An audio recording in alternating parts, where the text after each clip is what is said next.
Hello tout le monde, bienvenue dans le podcast Esprit Digicom, le podcast qui t'aide à construire ton écosystème digital idéal selon ton human design et ton atypisme.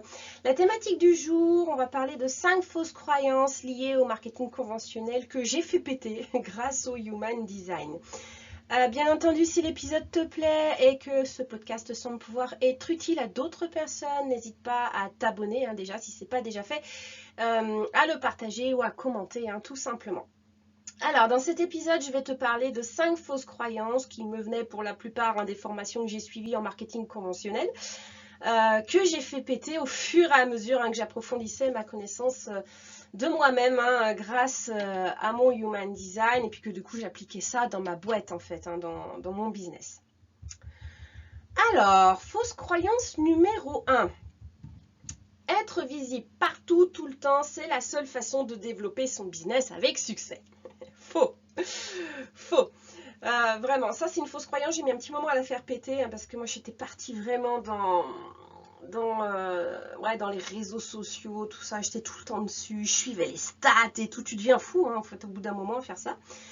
Et le défi en fait d'être hypersensible, HPI, THPI, HPE, c'est qu'en fait on n'est pas vraiment équipé pour le haut niveau d'exposition et d'engagement que demande ce genre de marketing en fait. Nous on passe tout au peigne fin en fait, et étant donné que sur les réseaux sociaux il y a vraiment une tonne d'informations, en fait on s'épuise à passer au peigne fin. Donc on y laisse, quand on essaie de pratiquer en fait ce genre de marketing, on s'abîme physiquement, on s'abîme mentalement et spirituellement. Donc moi ça a vraiment contribué à me faire tomber en burn-out. Le 4e que j'ai fait, ça a été un des facteurs. En réalité, voilà ce qu'on veut généralement quand on est atypique. Au potentiel, c'est passer moins de temps en ligne.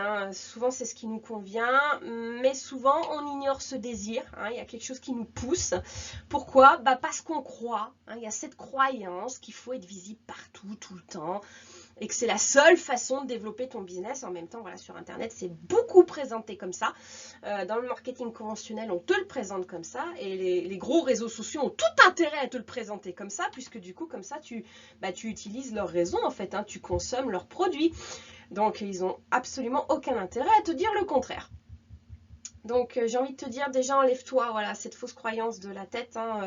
Moi, ça fait 1 an et demi, là, à l'heure où je te parle, où j'ai relancé mon nouveau business de coaching avec le Human Design. J'ai dégagé, ça fait 1 an et demi, grosso modo, que je me suis dégagée de Facebook, Insta et LinkedIn, et je vends, il n'y a pas de problème.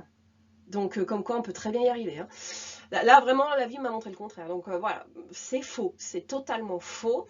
Ça nous place dans un forcing permanent en fait quand on est atypique et les résultats sont pas à la hauteur de l'énorme engagement que ça nous demande. Rappelle-toi le peigne fin, le peigne fin qui passe toutes les infos au crible. Nous on a ce mode de fonctionnement, du coup ça nous demande une concentration énorme, une énergie énorme en fait d'être constamment présent sur les réseaux sociaux.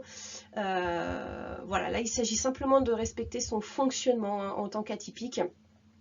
Donc l'approche du marketing pour les atypiques, elle est au potentiel, elle est beaucoup plus minimaliste en fait. Elle est plus minimaliste. Attention, je suis pas en train de dire, minimaliste, ça signifie pas pour autant jouer petit, être timide, être en retrait, pas du tout se mettre sur les réseaux ou les marketplaces. C'est pas ce que je suis en train de dire. Mais ça nécessite quand même quelque chose un peu plus au compte-gouttes, j'ai envie de dire, de mettre un peu le frein.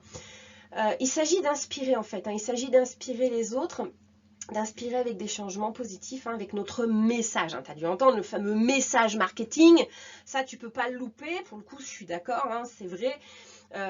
Trouver son message, presser son message, tu deviens une source d'inspiration et finalement c'est un peu la communication, en fait c'est un peu le message qui va travailler pour toi, j'ai envie de dire.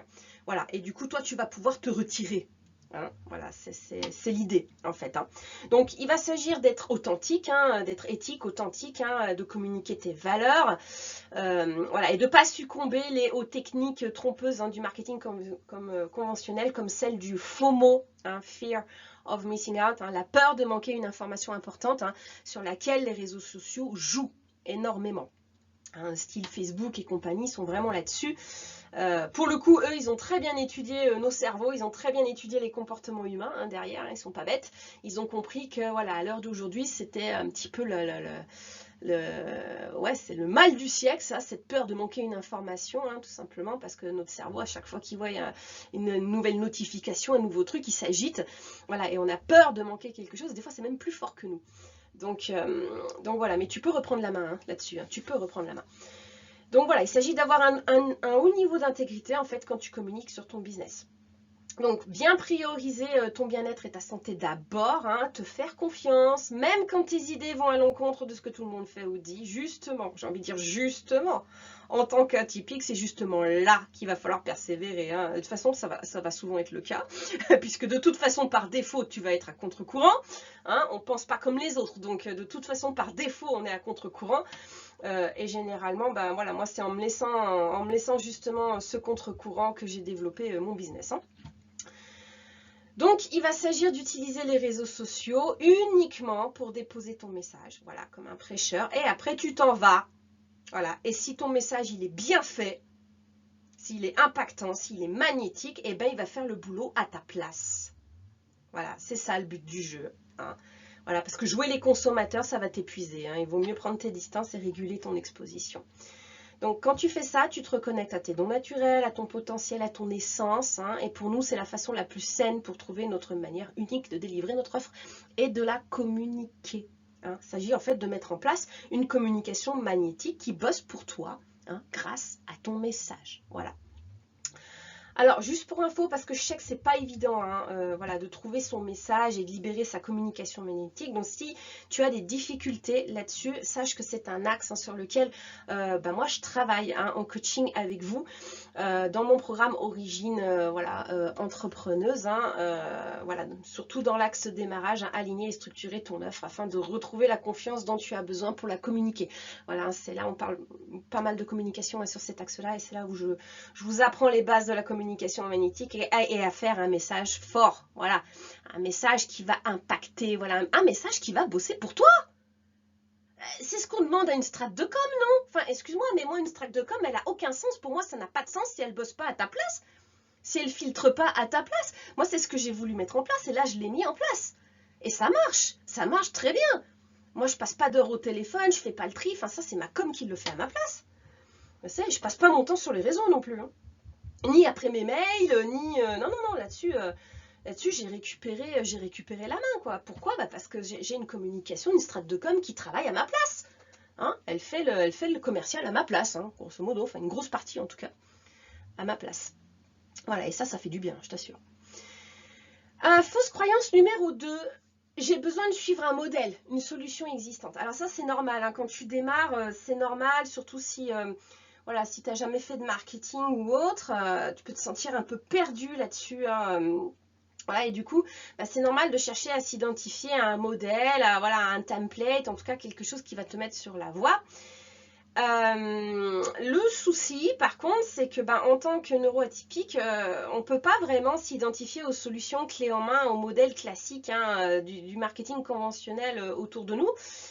Quand il s'agit voilà, de business, de market ou de communication, parce que la plupart du temps, ils sont conçus pour les normaux-pensants en fait. Ils sont conçus pour les normaux-pensants, par les normaux-pensants.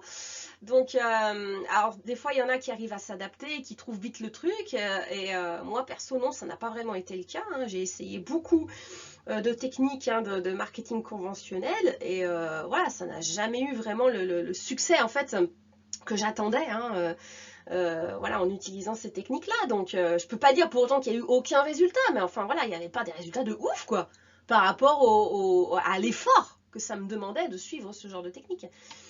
Donc, pour nous, si tu veux, c'est un peu le mode manuel, hein, voilà. Pour nous, ça va être le mode manuel. Là, pour moi, voilà, c'est vraiment le réalignement avec mon type énergétique hein, de générateur hein, qui a fait péter cette croyance. Hein. Quand j'ai compris comment utiliser mon énergie de générateur, j'ai compris que j'avais pas besoin d'un modèle. En fait, hein, voilà, j'ai mon propre GPS. Je génère mes offres, produits, tout ça dans la réponse. Hein, en étant dans la réponse. Et je crée mes contenus dans la réponse, en fait. Hein, voilà, rien que le fait d'avoir mis ça... en place, bah, j'ai eu des résultats plus probants qu'en ayant fait des formations marketing, des trucs voilà, qui m'ont demandé des efforts mais considérables. Je me suis épuisée à chercher à les mettre en place et au final, voilà, j'ai pas eu forcément d'impact, enfin l'impact que je voulais. Et simplement en me réalignant avec mon énergie, déjà, bah, ça a été le jour et la nuit. Donc voilà. En fait, j'ai juste besoin de questions-réponses, d'être dans la réponse. Hein. Pour le coup, ça a vraiment été le point de départ hein, pour moi. Donc du coup, cette fausse croyance, elle a pété à ce moment-là. Fausse croyance numéro 3. Mes futurs clients ont besoin que je leur fournisse des tips, des stratégies 100% fiables. Ah oui, le fameux 100% testé, approuvé, suivi de satisfait et remboursé. Voilà, donc c'est des formules toutes faites qu'on trouve régulièrement hein, dans le marketing classique. Alors déjà, moi, avec une couronne et un intellect non défini dans mon HD, je suis pas conçue hein, pour être sûre. Donc, je suis pas conçue pour ça. Donc, je te rappelle hein, que le scénario du non-soi hein, au niveau de l'intellect hein, non défini, c'est je dois être certaine. Donc la question à se poser si on veut le détecter, c'est est-ce que j'essaye de convaincre les autres de ma certitude? Bon, bah là, tu t'en doutes bien, on est en plein dedans. Hein. Bingo. Donc j'étais complètement désalignée avec mon intellect. C'est régulier, hein, que même un intellect défini, il peut y avoir des désalignements aussi. Hein. Moi, je le vois hein, dans ma clientèle en diag. Voilà, que ce soit un intellect non défini ou défini, quand on a un atypisme derrière, quand on est HP hein, notamment, même avec un intellect défini, on tombe dans le non-soi. Hein. Il y a souvent des alignements, hein, il y a souvent. Donc, ça se travaille, hein, rassurez-vous. Alors, en fait, je suis conçue pour me laisser traverser par plein de concepts hein, et de stratégies différentes, hein, voilà, afin de savoir lequel valent le coup, en fait. Et après, je fais ma propre recette, en fait, hein, pour moi, voilà, ma propre cuisine. Et puis, je partage, voilà, ce que j'ai appris aux autres et ça les inspire. Donc voilà, moi j'ai compris hein, que pour moi la clé c'était plutôt la clarté, hein, pas la certitude, surtout pas. Hein, et j'ai travaillé, la clarté de ma communication. Hein, voilà, j'ai un atelier là-dessus, hein, voilà, atypique voix où tu t'auto-sabotes hein, grâce au Human Design. Hein. Je fais des séances, hein, ateliers en live hein, là-dessus. Voilà, on passe hein, les 9 centres voilà, non définis, hein, les thèmes du non-soi, hein, pour que vous sachiez un petit peu déterminer où est-ce que vous êtes dans le non-soi. Donc voilà, là par exemple, c'était le non-soi de l'intellect, hein, ici. Donc voilà, j'ai compris hein, que finalement aussi, ce que voulaient mes futurs clients, hein, alors pareil, hein, toujours en étudiant mon avatar client, hein, ça aussi c'est un exercice qu'on fait dans mes coachings. On ne le fait pas de manière conventionnelle, t'imagines bien. Hein, voilà, moi je le fais avec le profilage Human Design, qui au final nous donne des avatars beaucoup plus précis que ce que nous donne le marketing conventionnel, parce que ça c'est pareil, hein. Moi aussi je l'ai fait en long, en large et en travers, hein, l'exercice de l'avatar, mais bon avec les pauvres informations qu'ils nous donnent dans le marketing classique, en fait tu vas pas bien loin hein, dans la profondeur de ton avatar. Hein. Donc là-dessus le Human Design a été vraiment une clé. Hein. Donc voilà, là-dessus je vous aide à le faire hein, dans les coachings. Donc voilà, c'est comme ça que j'ai compris en fait hein, que c'était pas, ils cherchaient pas la certitude en fait mes clients, c'est pas du tout ce qui attire vers moi. Hein. Non, c'est plus mon énergie, mon dynamisme. Voilà, je les aide à aller jusqu'au bout des changements.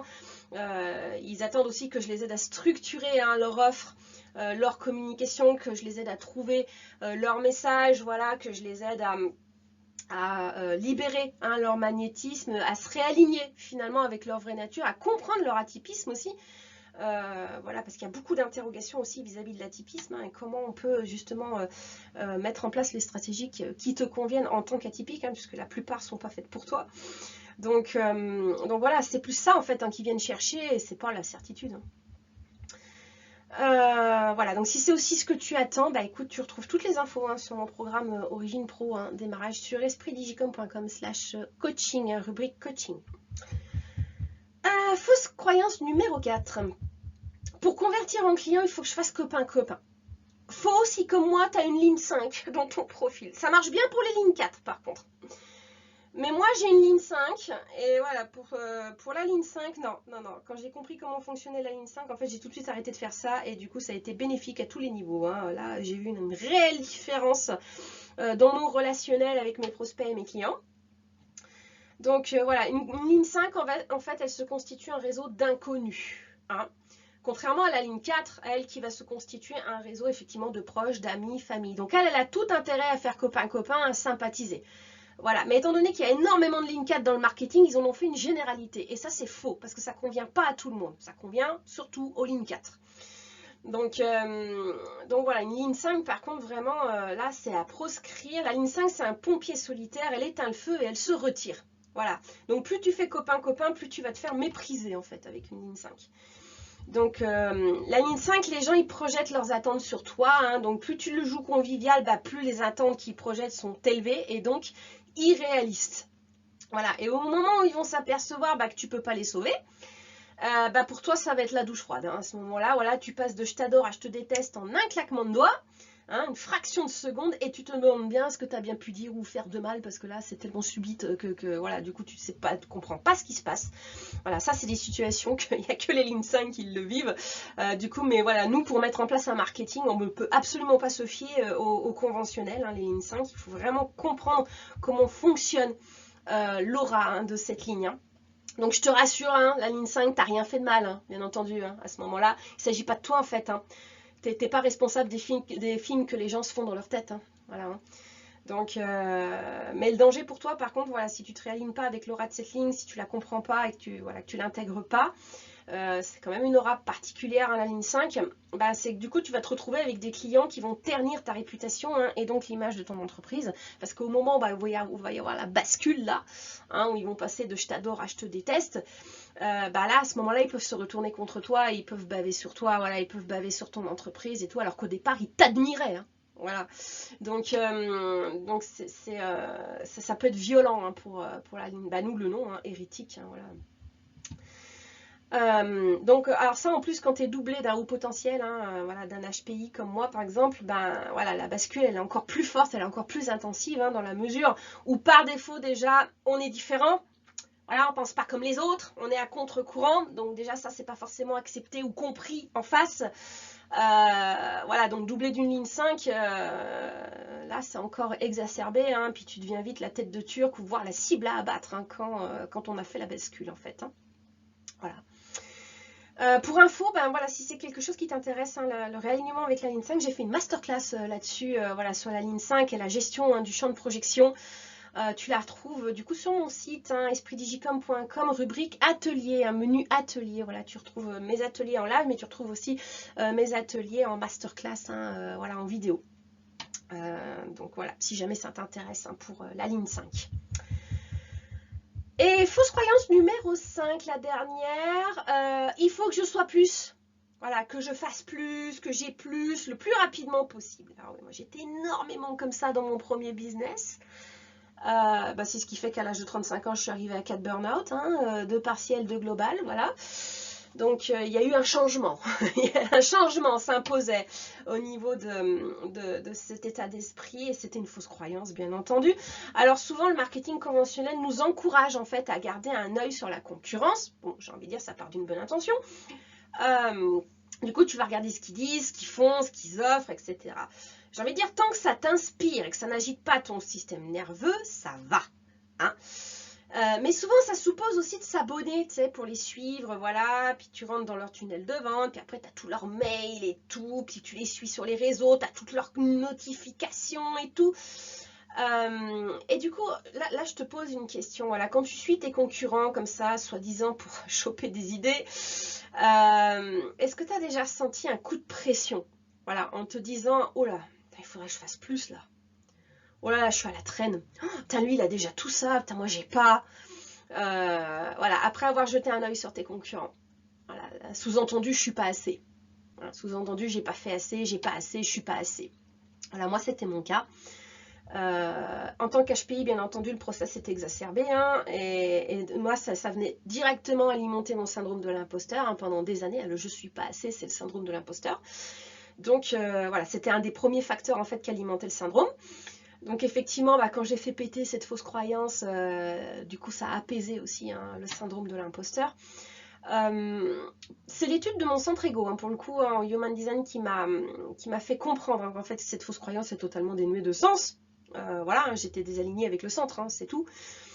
Donc je vous rappelle, hein, le scénario du non-soi hein, de centre de l'ego, c'est de croire qu'on a quelque chose à prouver en permanence. Donc la question à se poser, est-ce que je pense avoir quelque chose à prouver ? Voilà, donc si tu penses que tu n'es pas assez, que tu essayes de faire plus, c'est que quelque part, il y a moyen que tu penses à l'intérieur que tu as quelque chose à prouver. Hein, il y a de grandes chances, en tout cas moi c'était le cas, hein, là j'étais en plein dedans. Voilà, et du coup, le je ne suis pas assez a perdu de son ampleur en fait. Hein, quand j'ai compris que c'était le mécanisme du non-soi de l'ego, que j'étais dedans, et qu'en fait ça faisait plus vraiment sens. Quoi, hein. Quand tu comprends en fait les mécanismes derrière, du coup tout s'éclaire et tu lâches tes fausses croyances hein, à ce moment-là, et c'est là que tu changes de vision hein, en fait. Hein. Donc voilà hein, ce qui s'est passé hein, pour mon cas. Donc non, j'ai rien à prouver et j'ai largement assez hein, pour déployer mon business. De plus, je te rappelle aussi hein, que les hauts potentiels, ça cogite beaucoup, beaucoup, beaucoup et beaucoup plus vite. Hein, pensée en arborescence. Donc voilà, j'ai aussi appris à me faire confiance là-dessus. Hein. La pensée en arborescence, c'est un atout, c'est un sacré atout. J'ai appris à l'utiliser, à la mettre à mon service en fait et à me faire confiance. Donc là aussi, ça a permis d'apaiser le syndrome de l'imposteur. Hein. Ça a venu contribuer à ça également. Hein. Donc voilà ce que je pouvais te dire là aujourd'hui sur ces 5 fausses croyances hein, qui étaient liées du coup hein, au marketing conventionnel de mon côté et que j'ai fait péter hein, au fur et à mesure que j'avançais dans mon Human Design.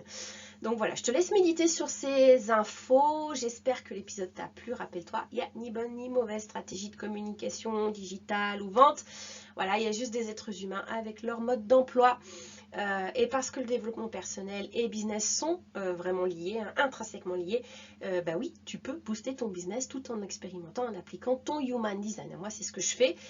Et finalement, c'est ce qui est le plus proche de ma manière de fonctionner en fait en tant qu'atypique. Voilà, et c'est ce qui a fait que du coup j'ai repris confiance à tracer mon propre chemin, mon propre modèle, hein, voilà, et à faire péter le genre de fausses croyances que je t'ai partagé aujourd'hui. Voilà, au passage, c'est ce qu'on fait dans mon parcours Origine Entrepreneuse. Hein. Tu retrouves du coup le parcours sur mon site internet, hein, espritdigicom.com, rubrique coaching. Et si mon travail t'inspire et que tu as envie de contribuer, tu peux aussi faire un don. Hein. Moi, ça m'aide aussi à continuer, à avancer, à acheter les manuels aussi en Human Design parce que ça a un coût, tout ça. Donc voilà, tu retrouves le lien en dessous de la vidéo si tu as envie de contribuer. Et moi, je te remercie d'avoir écouté jusqu'au bout. Et je te dis à bientôt pour un nouvel épisode. Bye bye!